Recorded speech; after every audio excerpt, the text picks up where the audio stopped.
Gandang hapon mga idol. Andito na po ako sa may tapat ng aking munting tindahan. Ako po ay nagbabantay ng tindahan ko at wala po dito yung aking darling.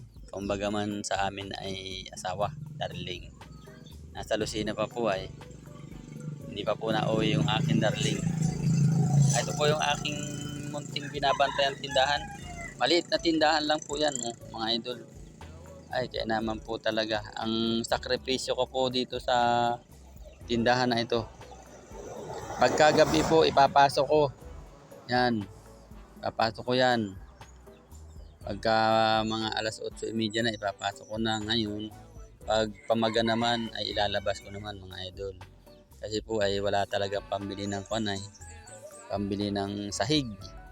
Saka po yung dingding. Wala pa po akong pambili mga idol. Kaya po tinitiis-tiis ko lang po. Pasok ko, tapos ilalabas ko ng pamaga. Yan, gayaan. Ayan, kawawa naman po yung tindahan ko. Gayaan lang po yan. Liit na liit po. Walang kaganda-ganda kasi walang sahig. Yan, yung butas-butas. Ay wala po talagang pambili mga idol. Ay talagang anong gagawin ay wala nga talaga akong pangbili ng sahig at saka pangpagawa ng dingding. Wala akong pampagawa ng dingding mga idol. Kaya wala akong magagawa kung ganyan yan.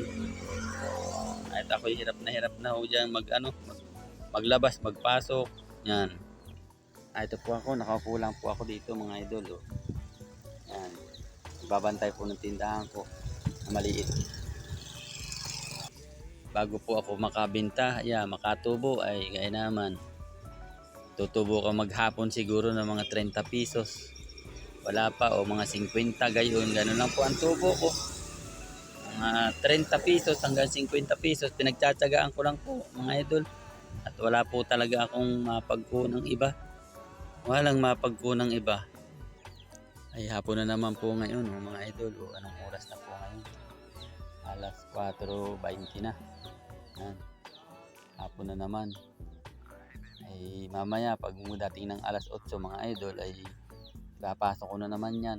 Tapos ay mga alas 4 ng madaling araw po ay ilalabas ko naman. Kaya puyat din po mga idol ay. Kaya kaunting tiis lang po mga idol. At baka bukas-bukas naman ay magkakadingding na yan. Halimbawa ay pag nagkapira magkakadingding, pero pag hindi nagkapira ay di wala. Ganun lang. Talagang hirap po ng buhay dito sa amin mga idol ay. Dami pong nadaan dito ang sasakyan dito sa may parte sa amin na yan. Ibilis po dito ng mga motor mga idol. Dito po sa amin. Lopez Quezon po mga idol. Yan, tabing karsada lang naman po yung aking bahay mga idol. Tabing karsada lang naman po mga idol. Magandang hapon po mga idol. Ingat-ingat po tayo lagi sa pagbiyahe. Lalo na po yung mga driver, yung mga kagaya kong driver.